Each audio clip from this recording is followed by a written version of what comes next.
are talking Blackout, and this is directed by Larry Fessenden, who also produced, wrote and edited it. This one stars Alex Hurt, son of William Hurt, and you've also got some small roles from genre favourites Barbara Crampton and Marshall Bell. So this is effectively a werewolf movie, but it's kind of a drama werewolf movie, if that makes sense.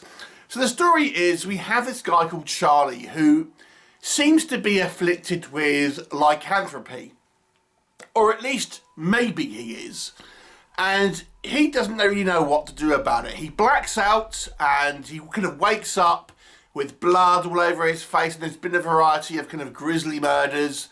There's a Mexican guy who's kind of got the blame for it, but Charlie knows what's kind of really happened, or at least he thinks he does. Every kind of full moon and the two moons that kind of precede and end it, he's kind of on the loose, on the hunt as a werewolf, or at least that's what he thinks is happening. And it's effectively him trying to come to terms with it, try and clear Miguel, who is this Mexican guy who is got blamed for it, or at least this is what this despicable land developer is kind of, who's got it out for him. Maybe fix things with his girlfriend, or at least try and kind of leave things in a way which is sort of amicable and things like that, and ultimately try to deal with this problem of lycanthropy. Now, along the way we meet a variety of other characters, the local police, the land developer played by Marshall Bell, Barbara Crampton's lawyer, and a few others. And what will happen? You'll have to watch the movie and find out. So let's discuss what I think works in this movie. This is going to be an instance where I feel there's an element that I think works, and the same element is also a detriment. This movie, as I've mentioned, plays more like a drama with werewolf scenes in it. So it typically has lots of dialogue sequences, lots of talky moments. Now, I kind of liked it because I felt the characterization was quite strong. I thought you really kind of got to know the character of Charlie, played by Alex Hurt, because we do spend so much time on these kind of sequences, and we get a lot of scenes, you know, with people interacting with one another. So we kind of start to get to know the characters, you know, the police chief, for example, his relationship with his kind of like his sort of female deputy, things like this, various sort of people. I mean, what the movie mostly consists of, in fact, is the character of Charlie drifting and interacting with one person and then moving on to someone else. It's a series of kind of meetings with people. That's kind of what happens in the movie, and every so often, you know, we'll get a kind of a werewolf movie, a werewolf attack. So I kind of liked it. But we're going to come on to the downside of that in a minute. So I do think this movie does play a little different from a lot of, you know, werewolf movies before it. But the upswing, as I say, I think the character work is quite good because you buy into the characters. And coupled with that, I think the performances are quite strong. So we have some good character work and some good performances that make this kind of a very grounded movie in many ways.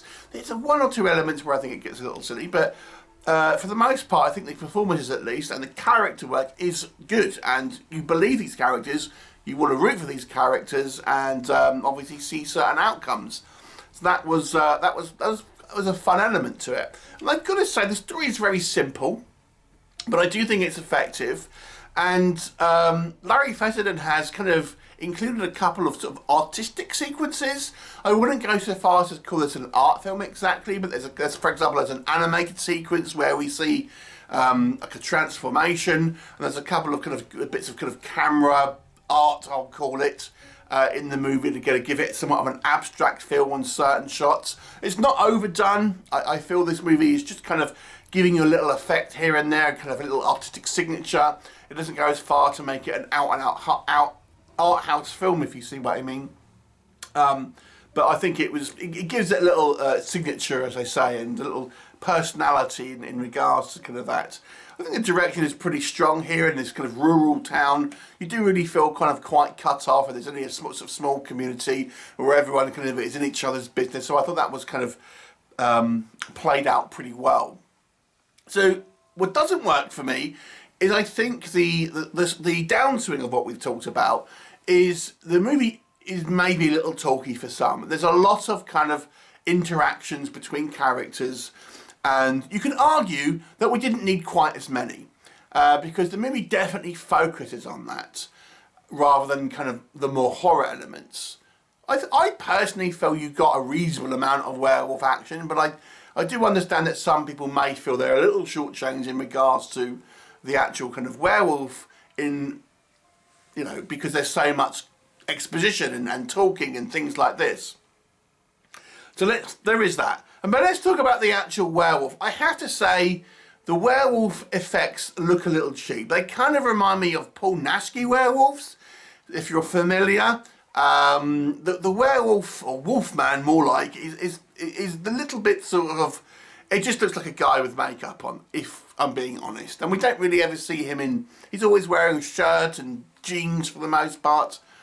So it's very much your classic style of Wolfman, rather than the more modern werewolf, you might say. Now, you know, it's obviously not a high budget movie, but I do think that the actual werewolf effects are a little bit on the weaker side.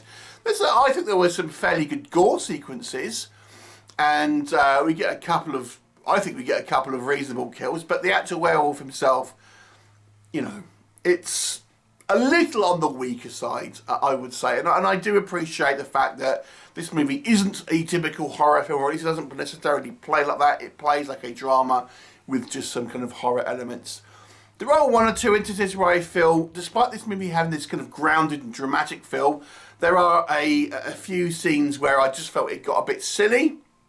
For example, there's a scene where a character sort of steps back and impales himself on some shears that are kind of sticking out, but they don't kind of go back with any real force, and these kind of shears go through like a hot knife through butter. And I think that level of force wouldn't have been enough to even probably pierce the skin. You would probably just go, ow. You know, it's like this. There's one or two elements here where I just felt was like, nah, I don't know, that really is kind of particularly realistic, shall we say. And overall, the movie is very light on actual plot. The actual narrative, if you like, is very, very simple and not all that complex. It is really a series of conversations peppered in with a couple of werewolf transformations. I quite like the lore of the werewolf on this one. But yeah, it's maybe not the most horrific of werewolf films. But overall, I mean, I do appreciate good character work. And I think this movie made me care about the characters involved and wanted to kind of obviously see where it ended up. So to me, it was an above average film. Maybe not by loads, but it was an above average film in my estimation. So I'm going to give this one a 6 out of 10. Have you seen it? What did you think of it? Please do leave me a comment and I'll look forward to seeing you next time.